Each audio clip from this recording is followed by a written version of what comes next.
وَلَقَدْ يَسَّرْنَا الْقُرْآنَ لِلذِّكْرِ فَهَلْ مِن مُّدَّكِرٍ۔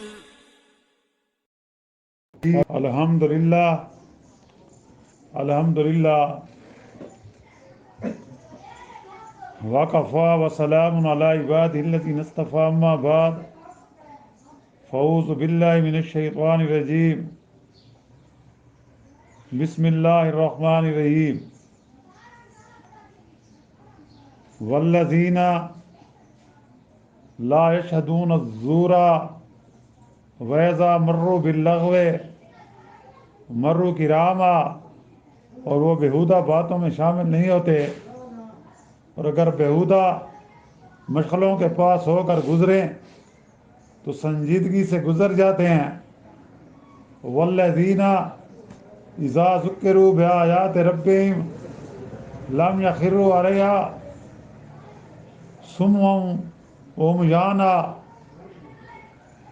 وہ ایسے ہیں کہ جس وقت ان کو اللہ کے احکام کے ذریعے نصیحت کی جاتی ہے تو ان پر بہرے اندھے ہو کر نہیں گرتے۔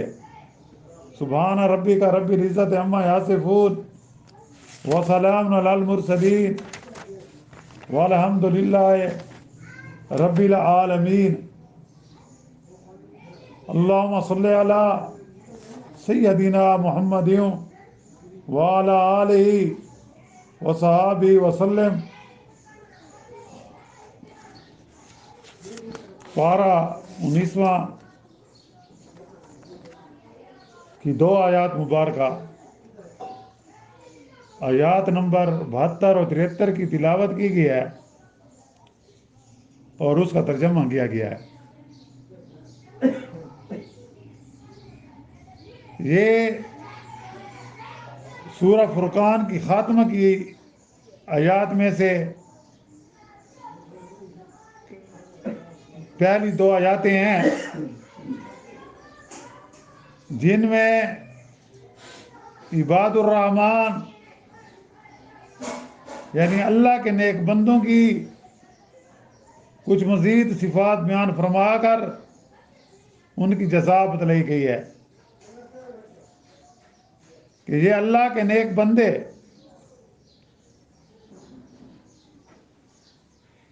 مشرکین اور کفار کے مقابلے میں ان کی جو صفات پہلے بھی گزشتہ آیات میں پکے اور سچے اہل اسلام اور ایمان جو حقیقی معنوں میں عباد الرحمن کہلانے کے مستحق ہیں، یعنی رحمان کے بندے،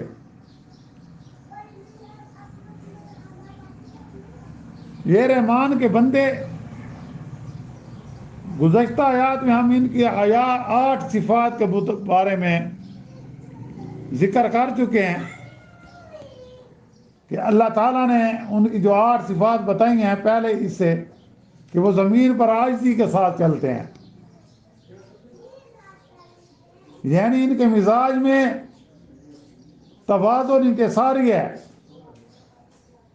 اور تمام امور میں ان کا اثر ظاہر ہوتا ہے، یعنی وہ فخر نہیں کرتے، تکبر نہیں کرتے، اپنے آپ کو نمایاں نہیں کرتے، بلکہ عاجزی کے ساتھ انکساری کے ساتھ بات بھی عاجزی اور انکساری کے ساتھ کرتے ہیں، یعنی ان کی گفتار بھی ان کا کردار بھی۔ اور وہ نہ سمجھ اور جہلوں سے الجھتے نہیں۔ ان کی جہالت کے مقابلے میں وہ بڑے حلم اور عفو و نرمی سے کام لیتے ہیں تاکہ ان کا شر نہ بڑھے، یعنی وہ بیہودہ باتیں بھی نہیں کرتے، جیسا کہ آج جو ہم جو آیات مبارکہ تلاوت کی ہیں ان میں، یعنی کہ والذین لا یشهدون الزور، کہ وہ بیہودہ باتوں میں شامل نہیں ہوتے. وَإِذَا مروا باللغو مروا کراما، اور اگر بیہودہ مشغلوں کے پاس ہو کر گزرے تو سنجیدگی سے گزر جاتے ہیں. پہلے یہ ہے کہ جب کوئی جہالت کی وجہ سے ان سے بات کرے تو وہ سلام کہہ کر اپنے راستہ لیتے ہیں. ان کی جہالت کے مقابلے میں ان کا علم عفو اور وہ نرمی ہے، وہ نرمی سے کام لیتے ہیں، شر میں نہیں پڑتے. پھر تیسری صفت یہ بیان ہوئی تھی کہ وہ اپنے معبود کے ساتھ، وہ اللہ کے ساتھ اطاعت اور بندگی کا تعلق رکھتے ہیں، اور راتوں میں اپنے رب کے آگے سجدہ ریز ہوتے ہیں، قیام یعنی نماز میں لگے رہتے ہیں. اور چوتھی صفت جو بیان ہوئی تھی کہ وہ اللہ کے خوف سے ڈر کر دعا کرتے رہتے ہیں کہ اے ہمارے رب، ہمیں دوزخ کے عذاب سے بچانا اور جہنم سے ہمیں دور رکھنا، کیونکہ اس سے بڑی اور بدتر کوئی جگہ نہیں ہے. پانچویں صفت کا ذکر یہ ہوا تھا کہ وہ مال کو خرچ کرتے وقت نہ اس کو بے جا اڑاتے ہیں، نہ بخل اور کنجوسی سے کام لیتے ہیں. یعنی کنجوس بھی نہیں ہوتے اور بخیل بھی نہیں ہوتے، بلکہ موقع اور ضرورت کی مناسبت سے خرچ کرتے ہیں. وہ اللہ تعالیٰ کے ساتھ کسی اور معبود کی پرستش نہیں کرتے، یعنی شرک سے پاک رہتے ہیں، اللہ کے ساتھ کسی کو شریک نہیں کرتے. اور ساتھی صفت جو بیان ہوئی تھی کہ وہ کسی جان کو ناحق ظلم سے قتل نہیں کرتے، یعنی سوائے ان موقع کے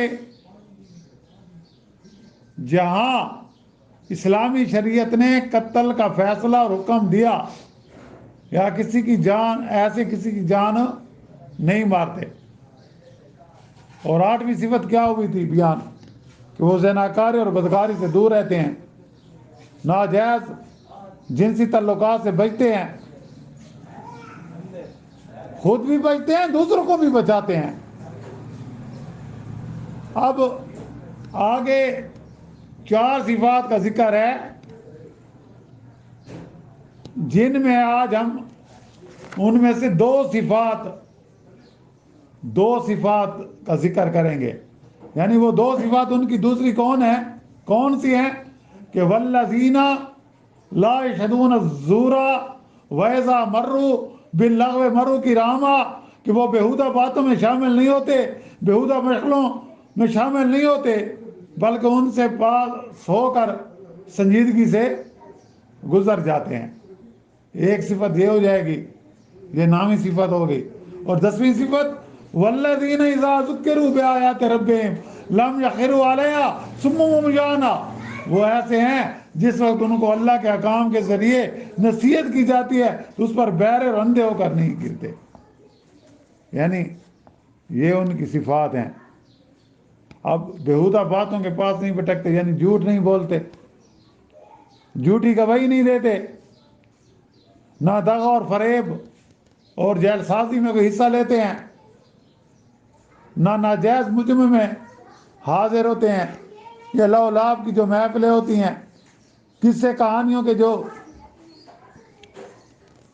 اکٹھ ہوتے ہیں، وہ ان کی طرف نہیں جاتے. جیسا کہ ہمارے زمانے کی یہ مختلف محفلیں ہیں، کہیں گانا بجانا ہوتا ہے، کہیں رنگ و رقص ہوتا ہے، اس طرح تھیٹر، اور آج آپ دیکھ رہے ہیں ویڈیو گیم، اس طرح سینما، اس طرح کے ایسے شو جن میں جھوٹی باتیں کہی جاتی ہیں، دوسروں کا مذاق اڑایا جاتا ہے، یہ سب چیزیں اس میں داخل ہیں. کہ لا ینہون الزور، فرمایا گیا کہ وہ زور کے کئی معنی اہل تفسیر نے بیان کیے ہیں. بعض مفسرین نے زور کے معنی جھوٹ اور حق سے انحراف کرنے کے ہیں، یعنی سچی بات نہ کہنا، اپنے فائدے کے لیے، اپنے معمولی فائدے کے لیے جھوٹ بولنا. اور بعض نے بےہودگی اور راگ اور رنگ کے ناجائز مجمع مراد لیے ہیں. بعض نے مشرکین کے تہوار، ان کے میلے ٹھیلے مراد لیے ہیں. آج بدقسمتی ہماری یہ ہے کہ سیاست کی وجہ سے یہ جو مغربی سیاست ہے، جمہوری سیاست ہے، ہمارے سیاسی رہنما جو اپنے آپ کو بڑا دیندار بھی کہتے ہیں اور مشرکین کے اور غیر مسلموں کی محفلوں میں شریک ہوتے ہیں. اور بعض نے شراب خوری کے جلسے اور ہر بری مجلس مراد لی ہے. امام راضی رحمۃ اللہ علیہ نے یہ سب معنی بیان کر کے لکھا ہے کہ درست یہ سب ہو سکتے ہیں، البتہ زور کا استعمال کذب کے معنی میں استعمال ہوتا ہے، یعنی جھوٹ کے. اور اس طرح اس جملہ میں لا یشہدون الزور کا یہ ہوا کہ اللہ کے خاص بندے اور پکے اور سچے اہل ایمان نہ جھوٹ بولتے ہیں، نہ جھوٹی گواہی دیتے ہیں، نہ گناہ کے جلسوں میں شریک ہوتے ہیں، نہ کافروں کے تہواروں اور میلوں میں، نہ فسق و فجور کی محفلوں میں، نہ رنگ و راگ کی مجلسوں میں شامل ہوتے ہیں. یہ ان کی 9ویں صفت. اور 10ویں صفت جو ہے کہ اگر اتفاق سے نادستہ وہ کسی بیہودہ جلسے یا محفل، رقص و سرور یا میلہ ٹھیلا کی مجلس کی طرف سے گزر ہو جاتا ہے تو جو دیکھنے اور لطف اندوز ہونے کے لیے ٹھہر نہیں جاتے، بلکہ سنجیدگی اور متانت کے ساتھ انہیں چھوڑ کر چشم پوشی کر کے شریفانہ طور پر وہاں سے گزر جاتے ہیں. یہ اور اس میں دوسری صفت یہ بھی ساتھ آ جاتی ہے، اللہ کے نیک بندوں کی 11ویں صفت، جب ان کے پروردگار کیے جاتے ہیں، یعنی قرآن پڑھ کر سنایا جاتا ہے تو قرآن کے حقائق و معارف اور احکام الہیہ کی طرف سے اندھے پیارے نہیں ہوتے. یعنی یہ جو ہم نے آیات نمبر 73 کی تلاوت کی ہے کہ والذین اذا ذکروا بآیات ربہم لم یخروا علیہا صما وہم یعلمون، کہ وہ ایسے ہیں کہ جس وقت ان کو اللہ کے احکام کے ذریعے نصیحت کی جاتی ہے تو وہ بہرے اور اندھے ہو کر نہیں گزرتے.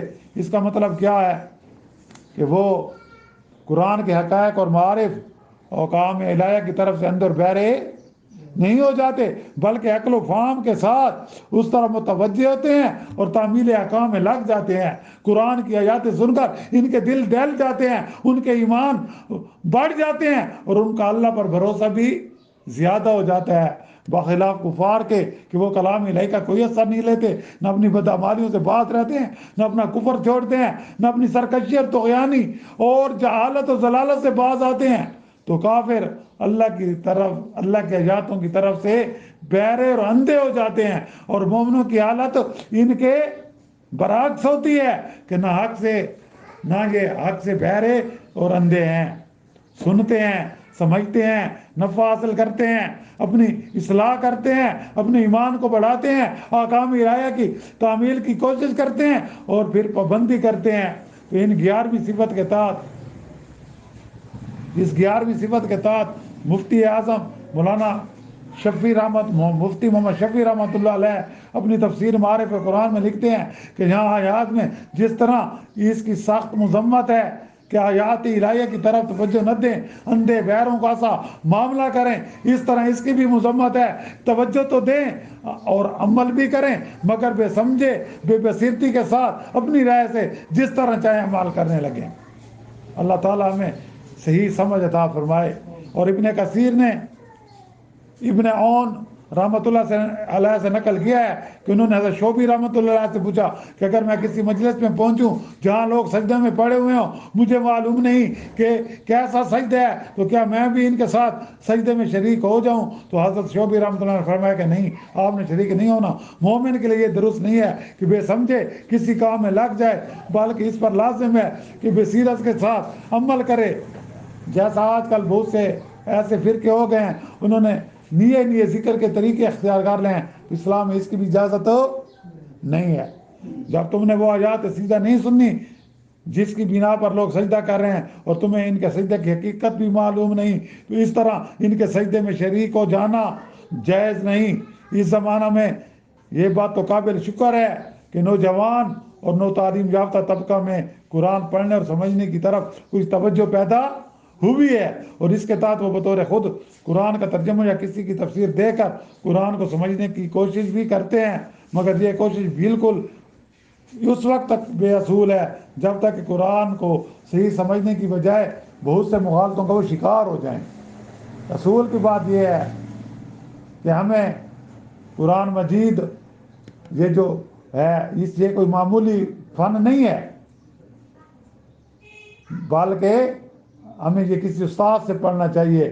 معلوم نہیں کہ قرآن کو کیوں ایسا سمجھ لیا گیا، بس جس کا جی چاہے خود ترجمہ دیکھ کر پڑھنے لگ جائے۔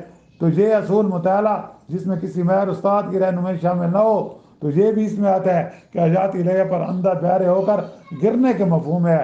اللہ تعالیٰ ہم سب کو صراط مستقیم کی توفیق بخشے۔ وآخر دعوانا الحمدللہ رب العالمین۔ ربنا آتنا فی الدنیا حسنۃ وفی الآخرۃ حسنۃ وقنا عذاب النار وادخلنا الجنۃ مع الابرار یا عزیز یا غفار یا رب العالمین۔ ربنا تقبل منا انک انت السمیع العلیم وتب علینا انک انت التواب الرحیم۔ صلی اللہ تعالیٰ علی خیر خلق